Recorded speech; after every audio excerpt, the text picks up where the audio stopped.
हम सब जानते हैं कि देवानंद साहब और गोल्डी साहब ने एक से बढ़कर एक ब्लॉकबस्टर दी हैं और लोग जानना चाहते हैं, समझना चाहते हैं कि कैसी रही होगी इनकी जोड़ी, किस तरह से इनका इक्वेशन होगा और कैसा इनका फिल्मी सफ़र रहा होगा। तो लोगों की उत्सुकता ख़त्म करने के लिए एक किताब आई है, हम दोनों the Dev and Goldie story, और फिल्म की लेखिका हमारे साथ मौजूद हैं तनुजा चतुर्वेदी जी। बहुत बहुत स्वागत है मैम DD न्यूज़ में आपका। Thank you so much. ये कहा जा रहा है कि ये जो किताब है, जो सिनेमा प्रेमी हैं उन्हें ज़रूर पढ़नी चाहिए, तो ऐसा क्या है इस किताब में और कैसे, क्यों आपने ये किताब लिखी?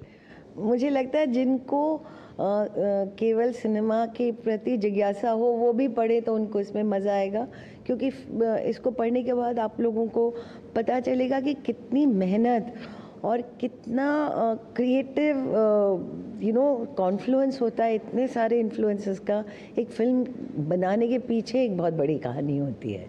तो ये मैं चाहूँगी आप सब लोग पढ़ें। और इसकी शुरुआत में कहूँ तो शायद मेरी फैमिली का देव साहब से प्यार ही इस किताब की शुरुआत कहीं पे हो सकती है।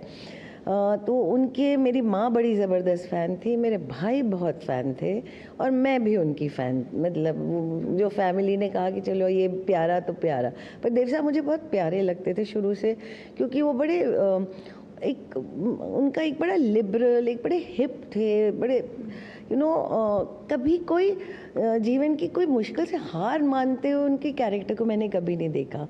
और हमेशा थोड़ा निकाल लूँगा, मैं चला लूँगा, मुझे ये स्पिरिट उनकी एज अ यंग चाइल्ड बहुत पसंद आई। और FTI जब मैं पढ़ने गई तो मैंने तब रियलाइज़ किया कि गोल्डी साहब की ही वो फिल्में थी जो मुझे बचपन से बहुत पसंद थी। और जैसे अमूमन इंडियन ऑडियंस का हाल है, हम लोग स्टार को पहचानते हैं, डायरेक्टर को नहीं जानते हैं। ये हमारा दुर्भाग्य है, उनका नहीं। तो लेकिन वहाँ मुझे जाके समझ आया कि और इतना मल्टी टैलेंटेड इंसान जो कि बनी, जिसने स्क्रीन प्ले डायलॉग में एक तरह का कीर्ति स्तंभ स्थापित किया, जिसका फिल्म एडिटिंग पे इतना कंप्लीट कमान था। वो दौर जो था सुनहरा दौर था, और हम सब देखते भी हैं, जो जब उन फिल्मों को देखते हैं तो लगता है कि क्या कमाल की फिल्में बनाई हैं। बड़ा चैलेंजिंग भी था उस समय फिल्में बनाना। और ये भी कहते हैं कि वो जो हीरो थे वो असल ज़िंदगी के भी हीरो थे, असल लाइफ में भी बड़े ही अच्छे इंसान होते थे। ये सब बहुत बहुत बहुत स्वीट, बहुत मैंने उनके कितने, मैं आपको किस्से सुनाने बैठूं तो फिर सुनाते चले जाऊंगी। पर हमारे जैसे जो स्पॉट बॉयज़, लाइट बॉयज़, जो एकदम वर्किंग लोग होते हैं, तो वो लोग ने एक दिन मुझे बताया कि मैडम अभी हमारी कंपनी ठीक नहीं कर रही, ये करीब होगी 1990 1991 की बात। तो बोले लेकिन हीरा पन्ना के टाइम बेंगलोर के बाहर लोकेशन था, तो बोलते थे हमारे साहब एक ट्रक हर रोज़ फैंटा, नारियल पानी, कोल्ड स्पॉट का, कोक का हमारे लिए, सिर्फ लाइट बॉयज़ के लिए आता था। हम लोग एक कम्यूनल टेबल पे खाना खाते थे और देर साहब को एक्चुअली लंच खाने से बड़ी चिढ़ थी और उनको लगता था हम लोग टाइम वेस्ट कर रहे हैं। पर उनकी क्वालिटीज़ बहुत अच्छे थे, बहुत औरतों के प्रति इतना मैंने सम्मान किसी और व्यक्ति का, फिल्मी व्यक्ति का देखा नहीं है। और अब मैं तो सिर्फ चीफ असिस्टेंट डायरेक्टर थी, पर अगर मैं कमरे में आती थी तो खड़े होते थे और मुझे हमेशा जाके दरवाज़ा खोल के छोड़ेंगे और फिर ऐसे नहीं कि दरवाज़ा बंद करेंगे।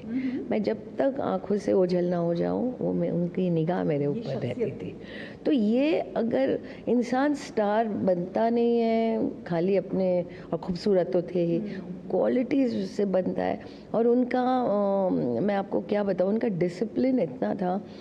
वो 9 बजे की शिफ्ट में 7 बजे 8 बजे मैक्सिमम पहुंचेंगे, सुबह 7 बजे 8 बजे तैयार होकर। और वो एक बार सेट पे आया तो वो सेट पे सारा दिन बैठते थे। सेट पर क्या माहौल होता था? सेट पर जो कलीग्स होते थे, जो साथ में काम करते थे, उनके साथ उनका व्यवहार कैसा होता था? किस तरह की, जैसे बहुत सारे लोगों के बड़े अच्छे नोक-झोंक और खट्टी मीठी यादें होती हैं, तो किस तरह का कुछ एटमॉस्फेयर बताएंगे? मेरे को ऐसे नोक झोंक टाइप का नहीं है, क्योंकि जो फिल्म कर रही थी वो तो उनकी काफ़ी लेटर करियर की है, 100 करोड़। पर आई रिमेंबर वो बहुत एनर्जेटिक है। तो मैंने कहा ना, सुबह आते थे, लंच भी नहीं खाना है उनको। अब हम लोग, अब मेरे से तो उनका, मैं एक दिन थोड़ा मेरे पे चिढ़ रहे थे, बोले आप लोग बहुत टाइम वेस्ट करते हैं लंच खा के। तो मैंने कहा हम लोग नॉर्मल इंसान हैं, हमें भूख लगती है सर। तो मेरे को बोलते हैं आपको पता है, तुमको पता है, हिंदुस्तान में लोग खा खा के बीमार पड़ जाते हैं, भूखे रहने से कोई बीमार नहीं पड़ता। तो मैंने कहा ये तो बात सच है। और दूसरी चीज़ थी, इतनी एनर्जी थी उनके पास, इतनी एनर्जी थी कि हम लोग का 3 बजे ना हवा निकलनी शुरू हो जाती थी, तो हम लोग ऐसे करके धीरे धीरे दीवार से टेक लगा के खड़े हो जाते थे। मैं तो बहुत यंग, फुल ऑफ एनर्जी थी, लेकिन मेरे बॉस थे, मैं उनके सामने बैठ नहीं सकती थी। मतलब ये मेरा, दिस वाज माय संस्कार है फाल से, तो मैं उनके सामने बैठूंगी, ये बैठेंगे नहीं। और ये ऐसे, और ये 70 साल के, आप 24 साल के, फ़र्क देखिए इनके एनर्जी का। 5 बजे तक तो हम लोग ऐसे कि मरने वाले हैं, और ये खड़े हुए हैं, एक्शन, और उतना ही एंथुजियाज्म जैसा पहले सुबह के पहले शॉट में था। जैसे गोल्डी साहब की आपने बात की, गोल्डी साहब 11 साल छोटे थे देव साहब से, लेकिन डायरेक्शन देते समय वो उसी तरह से एक डायरेक्टर की तरह बिहेव करते थे, और देव साहब को जिस तरह से डायरेक्ट करते थे, उनको उनकी बातें माननी पड़ती थी, कई बार डरते भी थे वो। इतना वंडरफुल था कि ये जो 2 व्यक्ति साथ में मिले, इनका जो ऑस्मोसिस हुआ, क्योंकि वैल्यूज़ भी सेम थे, एथिक्स भी वही थे, कहाँ टेस्ट भी वैसा था। तो इन्होंने जो 2 8 फिल्में जो करी हैं, वो इंडियन सिनेमा के लिए, मतलब दे आर बेंचमार्क हैं ये। और रेंज देखिए आप, क्या क्या तरह के सब्जेक्ट्स इन लोगों ने टैकल नहीं करे, और बहुत सेंसिटिव। और वो गाने, आज तक आप लोग वो गाने सुनते रहते हैं। लेकिन इन लोगों का हिंदुस्तान से बहुत बड़ा एक एंगेजमेंट था। They were very interested in India. तो आपको एक्चुअली मेरी किताब में जैसे बदलते हिंदुस्तान की भी कहानी है। जैसे मैं आपको जैसे एग्जांपल दूं कि 1978 में देश साहब देश परदेश बनाते हैं, इलीगल इमिग्रेशन पे। 2024 पे राजकुमार हिरानी बनाते हैं। फ़र्क देखिए कितने साल का। कब देव साहब ने ये सब्जेक्ट उठाया, इस थीम को ज़रूरी है इस तरह का कहना। हरे रामा हरे कृष्णा, हिप्पीज़ कैसे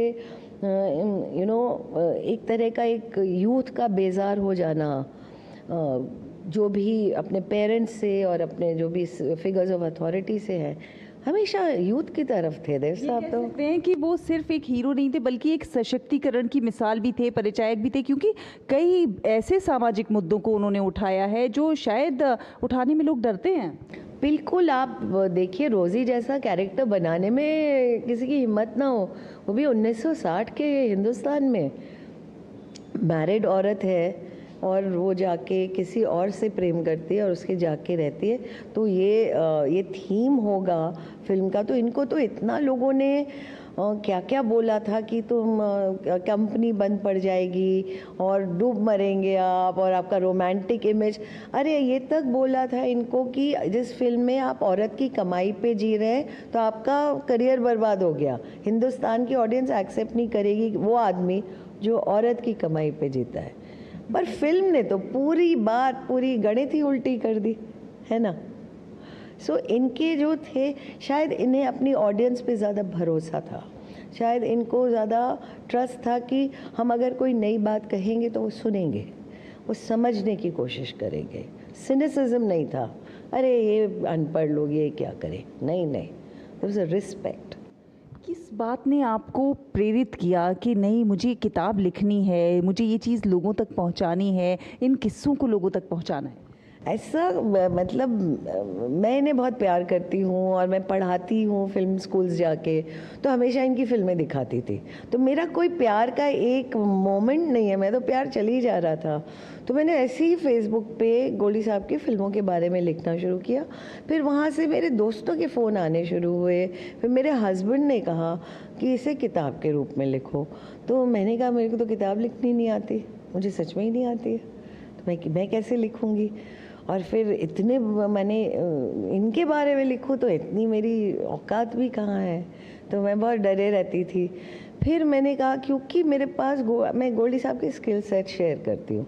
मैं राइटर हूँ, डायरेक्टर हूँ, एडिटिंग, फिल्म एडिटिंग मैंने सीखी है।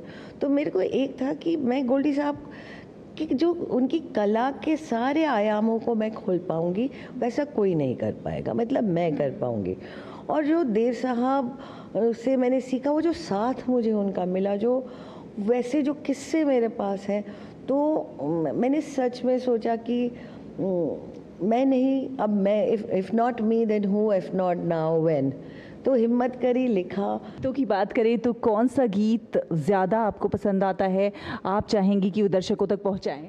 मुझे एक्चुअली गाइड के सारे गाने इतने पसंद है, बट वहाँ कौन है तेरा, एस.डी. बर्मन और शैलेंद्र जी और दादा की आवाज़, उसका जो जादू था वो बचपन में उसने मुझे ज़ब्त कर लिया था।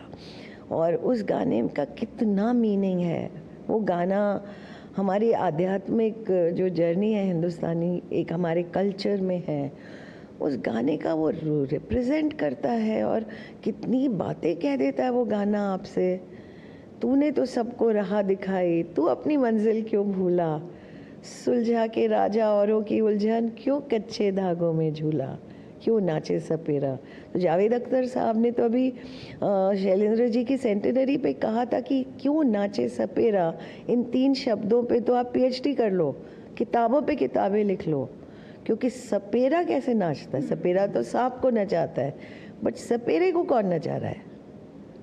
तो ये तो बिगेस्ट फिलोसॉफिकल क्वेरी। और ऐसी आम बोलचाल की हिंदी फिल्म के गाने में, या क्या से क्या हो गया बेवफा तेरे प्यार में, या तेरे मेरे सपने अब एक रंग है मैजिक, दिन ढल जाए हाय रात ना जाए। मतलब कोई ऐसा गाना उनका कौन सा गाना नहीं है ऐसा है जो लाजवाब नहीं है। तो मैम आपसे जानना चाहेंगे कि आने वाले समय में अब दर्शकों को क्या कोई और भी किताब मिलेगी ऐसे आइकॉनिक सिनेमा पे, या फिर ऐसे हीरो और हीरोइन जिनको देश और दुनिया जानना चाहता है, वो क्या करते थे, कैसे रहते थे। और आपने चूँकि ऐसे कई आइकॉनिक एक्ट्रेसेस के साथ लम्हे बिताए हैं, तो अपनी जर्नी, अपनी यात्रा उनके साथ शेयर करना चाहेंगे? पता नहीं, आगे जो ईश्वर की मर्जी वैसे करेंगे, वो जो दिल को भाएगा करेंगे। पर आप अगर अपने दिल से, दिल की खुशी के लिए लिख रहे हैं ना, तो फिर आपको कोई दर्द, कोई तकलीफ नहीं होती। तो इनके जैसा तो कोई नहीं होगा, पर ऐसा ही कोई जो मुझे इंस्पायर करेगा, जो मेरे दिल में कुछ होता है, तो मैं ज़रूर लिखूँगी। मैं लिखना तो चाहती हूँ, एक किताब लिख के मैं। बहुत बहुत धन्यवाद मैम DD न्यूज़ से बात करने के लिए। Thank you so much.